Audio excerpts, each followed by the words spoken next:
Okay, welcome. Hashem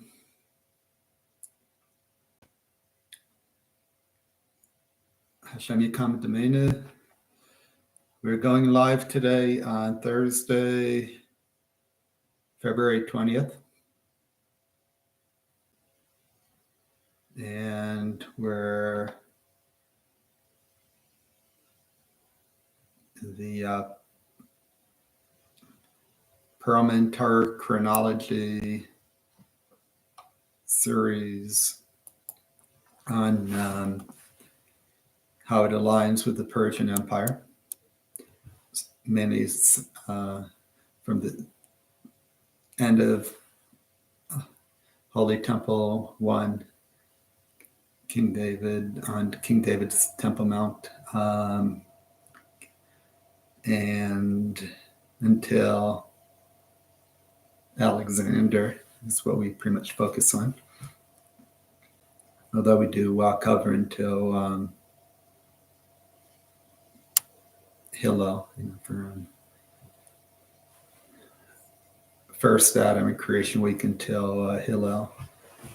So, although the disputed chronology, there's no more dispute pretty much after, by the end of Ptolemy II. Okay, so last week, welcome everybody. Thank you to my family, wife, friends, teachers, Rebbeim. Okay. Ancestors. Last week was Shvat, so we must be the 22nd of Shvat. Last week we covered Pearlman versus Ptolemy canon, showing the 148 years of fudge in Ptolemy canon on the Persian span from mid-Cyrus until Alexander begins and takes over Persia.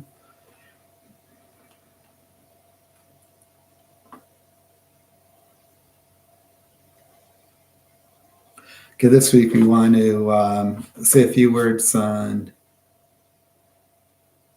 the Dead Sea Scrolls before we get into Behistun Inscription, Elephantine Papyrus, a little bit on the Persian invasions and the Babylonian revolts.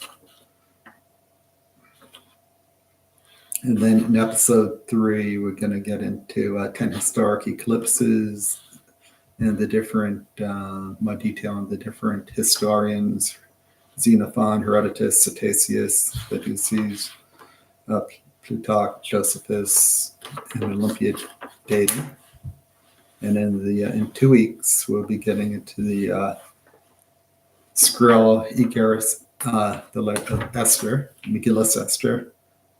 Some more detail about Cyrus, chronology, Dagobus, Dagobus, Arsames, the grandfather of Darius the Great, Darius ben Histapus ben Arsames, Daniel, 70 weeks, Daniel's 2,300 years, and then Yedua and his grandson Shimon and Sadik,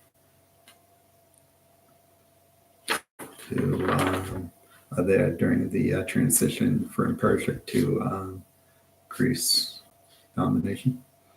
Okay.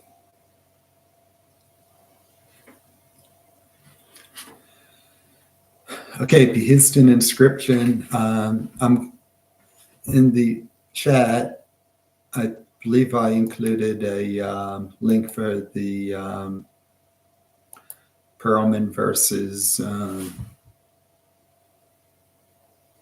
Part 10 on the Elephantine Papyrus. And okay, Behistun Inscription, the of Darius the Great, year 2. We talked about that a little bit last week. Darius ben Histapus ben Arsames, the Persian, and we identify him as the Darius, the Persian of Ezra, not his grandson, his son is Ahasuerus, who wed Esther, made Queen Esther, and the son of Esther. And we have also mentioned 6 names of Esther. Look that up on Academia and on ResearchGate. Esther and Ahasuerus had Artaxerxes. So a big mistake is to think that that is the Darius, the Persian of Ezra. Okay, so Emmanuel Tove, I believe is the name, and he has, we posted on, I think, LinkedIn and elsewhere on biblical archaeology, and Torah Facebook group that I help administer about the Dead Sea Scrolls. So what had been commonly assumed was they were between about 100 and 300 years old, many of them at the Qumran cave. And then there were about 25 other places they found in the Judean desert. Now, the ones in the Emmanuel Tove articles show that in the Qumran cave, which was a Hellenistic, pretty much run thing, they had lots of variety, not, it was pretty much different versions, not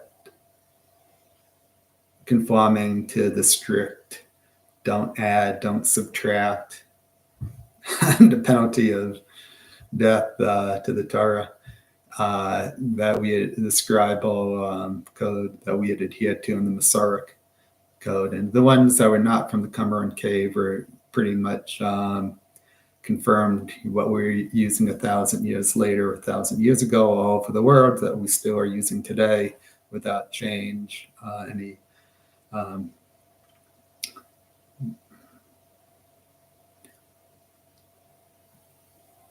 which is called the Masoretic text. So 100 to 300 years, I guess, from the destruction of the Second Temple. Maybe 1 year to 300 years, I'm guessing. But anyway, it turns out that a lot of people thought like only 200 years, but it turns out to be based on, so they were dating, this is the insight, they were dating like linen, like the wrappings of the Torah scrolls. So if you look at it, I'm not going to open up Yemen Kodesh, but we have a Sefer Torah that's probably a few hundred years old.